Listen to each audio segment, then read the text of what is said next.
გამარჯობა მეგობრებო, მე ვარ თინა თინროხაძე და ეს ჩემი პერსონალური ვლოგია CEO-ს ამბები. ძალიან დიდი მადლობა ყველას, ვინც დღეს პირველად შემომიერთდით და განსაკუთრებული მადლობა მათ, ვინც უკვე რეგულარულად მადევნებთ თვალყურს. დღევანდელი ეპიზოდი გადავწყვიტე მიუძღვნა ბრას და ამის აქტუალობა წამოვიდა ჩემი გამოცდილებიდან. ბოლო ერთი თვის განმავლობაში ორჯერ ძალიან ღიად გამოვხატე ბრაზი გუნდში ადამიანებთან. ჩემს საკუთარ გუნდში რამაც ძალიან ბევრი მე სინანული დაფიქრება გამოიწვია, ზოგადად არ მახასიათებს ხოლმე ეს ხშირი ბრაზიანობა, მაგრამ აი ერთი თვის მანძილზე ორი ესეთი შემთხვევა მქონდა და გადავწყვიტე, რომ სწორედ ამას მიუძღვნა ეს ეპიზოდი. ხშირად მეკითხებიან ხოლმე, შეიძლება თუ არა რომ მენეჯერი ან დირექტორი გაბრაზდეს. და მე რომ მკითხოთ, თავად კითხვა არის ძალიან აბსურდული, იმიტომ რომ დიახ, მენეჯერები ადამიანები ვარ და ადამიანები შეიძლება რომ გაბრაზდნენ. განსაკუთრებით მტკივნეულად აღიქვამენ ხოლმე მენეჯერის მიერ ბრაზის ღიად გამოხატვას ისეთ კულტურებში, სადაც ეს არ მოსულა. ჩვენ ამას ვეძახით ხოლმე მაამებელ კულტურას, ორგანიზაციულ კულტურას, ინგლისურად pleasing cultures, სადაც ადამიანები ერთმანეთთან ღიად დიალოგის მიჩვეულები არ არიან კამაც მიჩვეულები, განსხვავებული აზრის ღიად დაფიქსირებას და ასეთ შემთხვევებში ან ბრაზი გადადის პასიურ აგრესიაში, ან აქვს ხოლმე ფეთქებადი ხასიათი. თუმცა ჩვეულებრივ მოცემულობაშიც მენეჯერები ხშირად ბრაზობთ, როგორც ყველა ადამიანი. და ამ ბრაზის მიზეზი მენეჯერებში ხშირად არის ხოლმე პირადად მე მაგალითად ზუსტად ვიცი, რომ თუ ბრაზიანობა, ასე ვთქვათ, შიგნიდან ამეწია, ეს ნიშნავს პირდაპირ დიაგნოზია ჩემთვის, რომ წადი დაისვენე, იმიტომ რომ ეს ჩემთვის მიანიშნებს ჩემი ფიზიკური და ემოციური რესურსების ამოწურვაზე, რადგან სხვა შემთხვევაში ძალიან კარგად მაქვს ბრაზის მართვა დამუშავებული, ასე ვთქვათ, ჩემ თავზე ბევრი მაქვს ამ მიმართულებით ნამუშევარი. ასევე ძალიან დიდ ბრაზს იწვევს ხოლმე მენეჯერებში ხშირად არის მიზეზი ამისი უპასუხისმგებლობის განცდა თანამშრომლებში. რაღაცა დააბარი არ გაკეთდა, შედეგს ელოდებოდი, შედეგი არ დადო. მესამე ძალიან მნიშვნელოვანი მიზეზი რაც შეიძლება იყოს, ეს არის განმეორებითი შეცდომები. როდესაც მიუთითებ, უკავშირს მისცემ, მაგრამ შეცდომა მეორდება.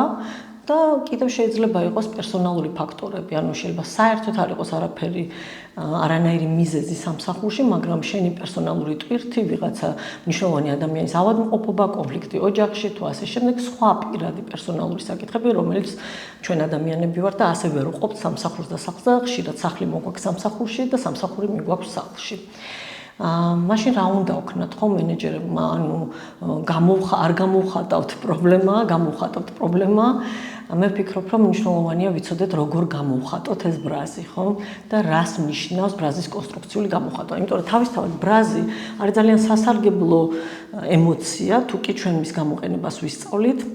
ბრაზი არის სტატუს ქვოს მიმართ, ანუ რაღაც მოვლენის მიმართ მიუღებლობა, შეგრძნება იმის, რომ ეს ჩემთვის მისაღები არ არის, მაგრამ თუ დიდხანს ვრჩებით ბრაზში, ეს ნიშნავს უსუსურობას, ანუ მე ვერ ვგრძნობ ჩემს შინაგან ძალას, ვერ ვხედავ გამოსავალს და ამიტომ ბრაზში ვარ, ვრჩები, ვერ ვიღებ გადაწყვეტილებას, მაგრამ თუ სწორად ვმართე ბრაზი, ეს შეიძლება იყოს ძალიან კარგი სასიკეთო ცვლილებების წინაპირობა. პირველი მნიშვნელოვანია, რომ ბრაზი გამოვხატოთ, დავაფიქსიროთ, რომ ჩვენ არ მოგწონს ეს შედეგი ან მოცემულობა, მაგრამ არ ავფეთქდეთ, ხო? ეს არის ძალიან მნიშვნელოვანი. მეორე, ძალიან მნიშვნელოვანია, რომ ბრაზი გამოვხატოთ შედეგის და ქცევის მიმართ და არა პიროვნულად და პერსონალურად ადამიანის მიმართ. მაგალითად უთხრათ, რომ აი ეს შედეგები ჩემთვის მიუღებელი, ან ეს ქცევა, რომელმაც ეს შედეგი გამოიწვია, არ არის ჩვენი ორგანიზაციისთვის მისაღები და სასურველი, მაგრამ შენ ხარ უტვინო, შენ ხარ უპასუხისმგებლო, ან ასეთი რეპლიკები, რა თქმა უნდა, მიუღებელია. ასევე ძალიან მნიშვნელოვანია, რომ ბრაზი იყოს ცვლილებების ძალის მიმცემი, ხო და ხშირად შეიძლება მამოტივირებელიც იყოს, ისე შეიძლება გამოვხატო. მაგალითად, მე შენგან მეცველი, მე ვიცი, რომ შენ მეტი შეგიძლია. ეს მიუღებელია, რასაც შენ აკეთებ, მაგრამ მე მჯერა, რომ შენ ამის გამოსწორება შეგიძლია. და რაც მთავარია, ბრაზი არ უნდა დარჩეს ბრაზად, ის უნდა იყოს მიმართული ცვლილებებისკენ, გამოსავლისკენ და მნიშვნელოვანია, რომ ემოცია გადავიტანოთ, ეს ემოციური ჩვენი მდგომარეობა გადავიტანოთ სისტემურ ცვლილებაში. მაგალითად, თქვა დედლაინები ირღვევა. მოახდინოთ რეაქცია რა იმაზე, რომ როგორ მუდმივად ირღვევა დედლაინები და მე ამ ბრაზში ვარ. ამის მაგივრად მოდი დავждეთ მოვიფიქროთ რა ხდება, გავაანალიზოთ რატომ არის ეს სისტემური პრობლემა და როგორ შეიძლება სისტემაში ეს აღმოფხვრათ ხო ჩვენ პროცესებში, რა უშლის ხელს, რატო გვიანდება ეს და ასე შემდეგ. ასევე ძალიან მნიშვნელოვანია რომ გავაცნობიეროთ ისიც რომ რამდენადაც ძლიერი ემოციური ინტელექტი არ უნდა გქონდეს, როგორი ნამუშევარიც არ უნდა გქონდეს ჩვენს პიროვნულ განვითარებაზე, ადამიანია და ზოგჯერ შეიძლება აფეთქდეს, იმიტომ რომ გადაღლილია, იმიტომ რომ სტრესი აქვს, ამაზე უკვე ველაპარაკე, მაგრამ მაშინ რა უნდა ვქნათ იმ შემთხვევაში თუ მაინც ავფეთქდით, ხო? პირველ რიგში ძალიან მნიშვნელოვანია, რომ გავაცნობიეროთ ჩვენი რა მოხდა, ხო? და არა მარტო ის, რომ ვაღიაროთ ბრაზი, არამედ დავამუშაოთ ეს ემოცია. ზოგჯერ ბოდიშს ისე იხდის მენეჯერი, რომ ისევ ბრაზშია, მე მინახავს და ალბათ თქვენს გაიხსენებთ, რომ ბოდიშს ისე ამბობს, რომ მაინც ბრაზში ისევ შენ გადანაშაულებს. ამიტომ ძალიან მნიშვნელოვანია მენეჯერისთვის გააცნობიეროს, რა დგას ბრაზის უკან, რამ გააბრაზა ის, რა შედეგებს ელოდა, რა მოლოდინი იყო და რა მოლოდინი გაუცრუდა. რატომ აფეთქდა, რა არის ამის უკან, მისი უსუსურობის შეგრძნება, მისი გადაწყვეტილებაში თავდაჯერების ნაკლებობა თუ ასე შემდეგ. მეორე ძალიან მნიშვნელოვანია პასუხისმგებლობის აღება ამაზე, რომ მე ეს არასწორად გამოვხატე და ეს მე არ ვიყავი ამაში სწორი, ეს ერთი და მეორეს მხრივ პასუხისმგებლობის აღება იმაზე, რომ ის რაც ხდება, მე ამაში წვლილი მიმიწვის. მე მივიყვანი აქამდე, მაგალითად მივეცი უფლება, რომ სამჯერ დაეგვიანებინა, არ მოახდინე რეაქცია. მეოთხეჯერ რომ დაიგვიანა, მე გავბრაზდი, იმიტომ რომ ეს მეოთხედ არის, მაგრამ მე მივეცი უფლება ამ თანამშრომელს, იმითი რომ თვალი დავხუჭი ამ საქციელზე. მაგალითად ვერ შევძელი, რომ ღიად მეთქვა, რას ვფიქრობდი, ვერ ვუთხარი, რომ ეს ამ პოზიციისთვის შეუფერებელია, არასწორი ადამიანი ავიყვანე და არასწორ პოზიციაზე და შესაბამისად ვთხოვ შედეგებს, რომლის დადებაც ამ კონკრეტულ ადამიანს არ შეუძლია და ამიტომ ამ ბრაზს არაფერი არ ეშველება, იმიტომ რომ ამ ადამიანს არ აქვს შესაბამისი კომპეტენცია გამოცდილება სწორად და კარგად გააკეთოს ის, რა საქმეც მე ჩავაბარე.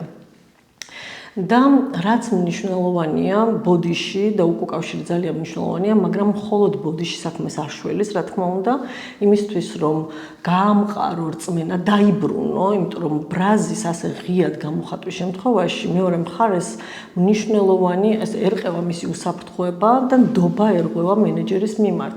და ძალიან მნიშვნელოვანია რომ უკავშირის დროს მოუხადო არა მხოლოდ ბოდიში, არამედ უთხრა როგორ გავაკეთებთ აცი ამას.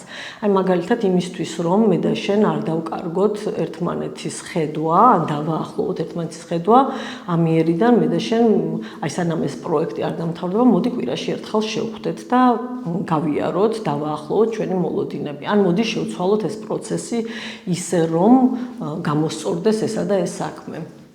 და რაც მთავარია, არავითარ შემთხვევაში ბრაზში არ უნდა მოაყოლოთ შემდგომი გადაწყვეტილებები. ანუ მაგალითად ბრაზში ადამიანის გაშვება, ბრაზის გამო ადამიანის დასჯა, მისი პიროვნული შეურაცხყოფა, ეს ყველაფერი აზიანებს არა მხოლოდ იმ ადამიანს, არამედ შენს რეპუტაციას და მთელი ორგანიზაციის უსაფრთხოებას არყევს. სულ ეს იყო, რაც მინდოდა ჩემი გამოცდილებიდან გამეზიარებინა დღეს. ძალიან დიდი მადლობა. გისურვებთ წარმატებებს და გისურვებთ ბრაზის სასიკეთო ცვლილებების ძალად გამოყენებას.